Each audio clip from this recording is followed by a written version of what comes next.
Bonjour Paul Midi.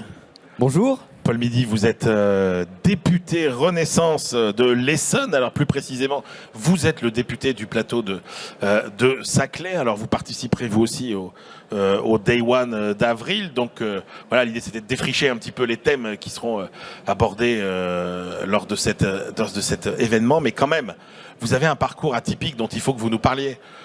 Vous êtes presque un serial entrepreneur, on peut dire. Comment quelqu'un qui a lancé plusieurs startups, etc., se retrouve député? Alors c'est une bonne question parce qu'effectivement c'est très rare à l'Assemblée nationale des entrepreneurs. Moi j'ai créé ma première entreprise sur le plateau de Saclay justement dont je suis député aujourd'hui.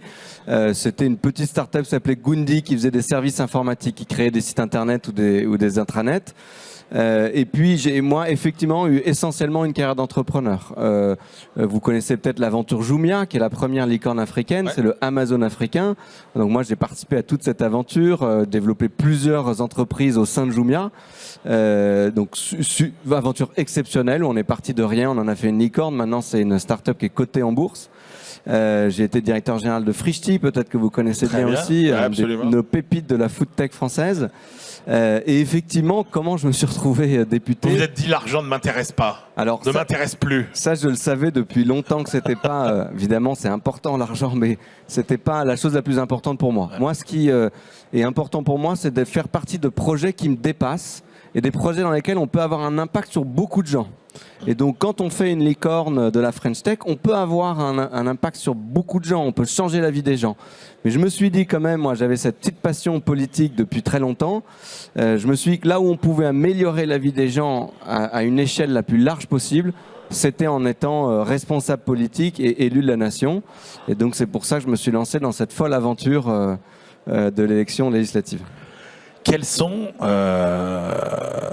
avec tous les prismes que vous avez, qu'est-ce qui vous paraît aujourd'hui fondamental comme levier à activer pour changer la vie des gens, pour faire de la croissance, pour créer de la prospérité, pour créer du bien-être? Quels sont les leviers majeurs qu'il faut actionner? J'ai bien une petite idée, mais j'attends votre réponse. Si on en est sur ces leviers majeurs, ouais. Moi j'en citerai deux qui sont au cœur de notre projet avec le président de la République. C'est un, le plein emploi, ouais. Et deux, la transition écologique, ouais. Et donc le zéro carbone à 2050. Moi je suis né il y a bientôt 40 ans dans ce pays, je n'ai connu que le chômage de masse. Et donc se dire qu'aujourd'hui on a fait sur le dernier quinquennat, on a réussi à faire la moitié du chemin vers le plein emploi. Donc on a créé 1,5 million d'emplois et il faut encore en créer entre 1 et 1,5 million pour arriver au plein emploi, c'est-à-dire 5% de chômage d'ici la fin du quinquennat. Juste de se dire que c'est possible d'être au plein emploi et qu'on a éradiqué le chômage, ça me paraît tellement vertigineux, ça change la vie des gens. Et quand on est au plein emploi, on est dans une situation très différente. On peut aller choisir son entreprise. C'est plus facile de négocier un meilleur salaire.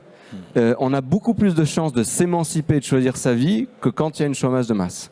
Alors il y a un point commun entre les deux sujets que vous avez cités, le plein emploi, la transition écologique, c'est les compétences.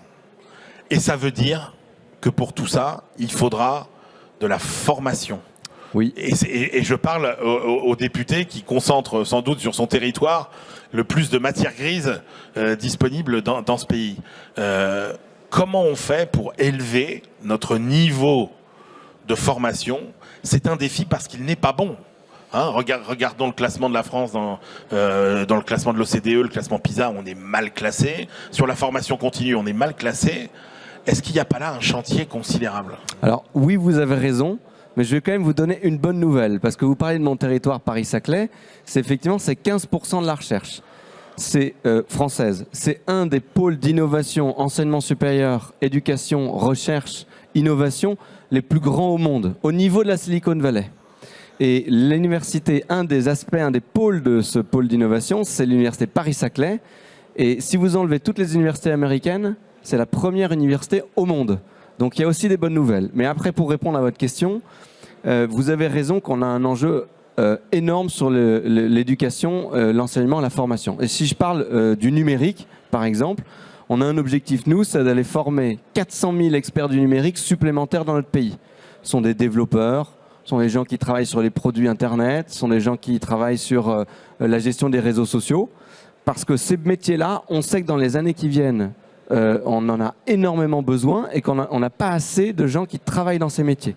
Donc on développe très fortement les formations sur ce sujet, soit des formations publiques, on ouvre des nouvelles écoles, soit ce sont des formations privées, parce que les entreprises du secteur du numérique s'y sont mis aussi, parce que comme il y a un tel manque de talent sur ces compétences, elles ont développé elles-mêmes des écoles. On connaît bien l'école 42 avec Xavier Niel, le fondateur de Free, mais il y a plein d'autres entreprises, par exemple Artefact, qui est une belle agence digitale, qui crée une école de data pour aller former des ingénieurs experts dans la gestion de données, dans la gestion de données complexes.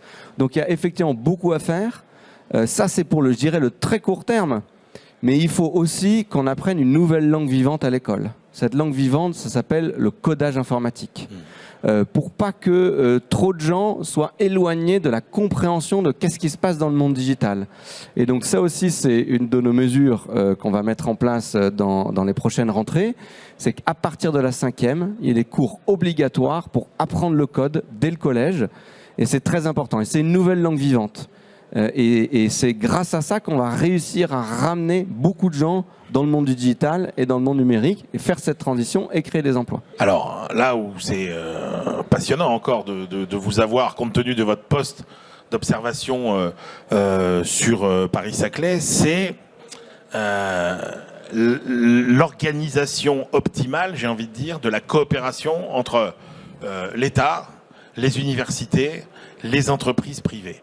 Vous, fort de ce que vous voyez se produire sur votre territoire, fort de votre expérience d'entrepreneur passé, quelles leçons vous en tirez? Qu'est-ce qui fonctionne? Quel est le mode de coopération qui fonctionne? Alors, il y a beaucoup de choses qui fonctionnent. On a parlé, c'est je dirais le cas le plus simple, un écosystème comme Paris-Saclay, où vous réunissez des laboratoires, des étudiants qui font des PhD, qui font des études approfondies, des startups. Paris-Saclay, c'est un écosystème de 600 startups. Et que vous animez ça grâce, par exemple, à la French Tech Paris-Saclay. Vous savez, on a un programme d'animation des startups en France qui s'appelle la French Tech, qui est unique au monde et qui permet de développer, parce qu'on fait se parler ensemble les entrepreneurs, mais aussi les laboratoires, ceux qui font de la recherche. Et c'est comme ça que ça marche. Ça, c'est un des outils qui marche bien. On a aussi l'outil BPI France, vous savez, qui est du financement public à l'innovation. C'est jusqu'à 5 milliards d'euros qui sont investis dans des startups qui créent de l'emploi, qui font de l'innovation par BPI France. Il y a évidemment tous les fonds privés qui le font aussi, et c'est aussi plusieurs milliards d'euros. Et puis, il y a des dispositifs fiscaux que l'État met en place pour simplifier la vie ou aider toutes ces entreprises. J'en citerai un, c'est le dispositif JEI, Jeunes Entreprises Innovantes, que j'ai fait voter dans le cadre du projet de loi de finances pour les 3 prochaines années, et en fait qui donne tout un tas de déductions fiscales pour des entreprises qui sont des jeunes entreprises, qui sont très innovantes parce qu'elles dépensent plus de 15% de leurs dépenses dans des dépenses de recherche et développement.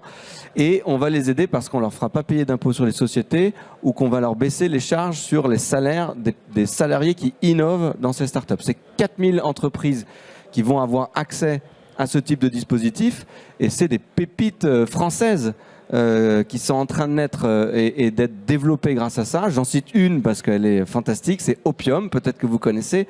C'est la première voiture haut de gamme à hydrogène. Et donc c'est la première fois qu'on fait ça au monde. C'est une jeune entreprise innovante, donc elle bénéficie de ce dispositif, elle va continuer d'en bénéficier. Et ça va être, dans les prochaines années, 1500 emplois dans l'usine qui va fabriquer ces nouvelles voitures. Donc voilà, il y a vraiment beaucoup de choses qui se passent et qui sont très utiles en France, mais il faut qu'on accélère, qu'on arrive à financer encore plus, parce que les moyens qu'on a en français ou en européen, ils sont parfois très éloignés de ceux que les Américains ont, parce qu'ils ont un système très différent du nôtre qui s'appelle les fonds de pension, et qui donne accès à un financement qui n'existe pas dans notre pays. Est-ce que pour les territoires, le numérique, c'est plutôt une énorme opportunité ou est-ce que finalement la nécessité de concentrer, comme à Saclay par exemple, université, entreprise, recherche, etc., ne va pas provoquer une espèce d'agrégation finalement des compétences, etc., qui risquerait d'accroître un petit peu ce phénomène de métropolisation et de désertification des territoires les plus reculés? Non, je crois pas, mais c'est une très bonne question. Paris-Saclay, on en fait un en France et en fait un en Europe. Ouais. Où il nous faut un écosystème où on agrège. Ouais. Mais pour tout le reste, on a quoi? On a la visioconférence, on a le télétravail, on a bientôt le travail dans les métavers avec des solutions qui sont en train d'être développées, qui sont de très bonne qualité, même s'ils ne sont pas encore très utilisés.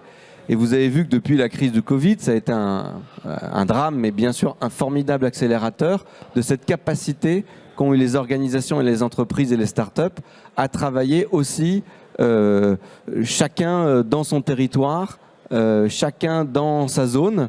Et donc ça, je pense que c'est très utile, très important. Et c'est une façon de redévelopper des territoires qui étaient peut-être un petit peu abandonnés. Dans vos rêves les plus fous, ou même en étant plus réaliste, la France numérique, dans 5 ans, vous la voyez comment? Est-ce que dans 5 ans, on se dira, allez, même il y a 10 ans, si on prend l'ensemble des 2 mandats d'Emmanuel Macron, on a changé de monde? Ouais, alors beaucoup de choses. Mais déjà, on aura réduit la fracture numérique. Vous savez qu'il y a 13 millions de personnes qui ont des difficultés avec le numérique, soit d'accès, soit de compréhension. Et donc, on est réduit de plusieurs millions, ça parce qu'on aura développé la fibre. En 2025, on sera quasiment à 100% du territoire qui sera fibré. On est champion du monde sur le sujet, hein. Et grâce à l'action de Cédrico et de Jean-Noël Barrot, aujourd'hui ministre du numérique, en Allemagne par exemple, ils sont à 25%. Parce qu'on aura éradiqué les principales zones blanches, on en a 3500, il y en a 1200 qui ont été éradiquées, il faut qu'on arrive à éradiquer les 2300 restantes. Et donc on aura réduit la fracture numérique. 2, on aura développé la French Tech en ayant non pas aujourd'hui, vous savez au début du dernier quinquennat, on avait 3 licornes, vous savez ces startups qui valent plus de 1 milliard d'euros. Aujourd'hui on en a 27.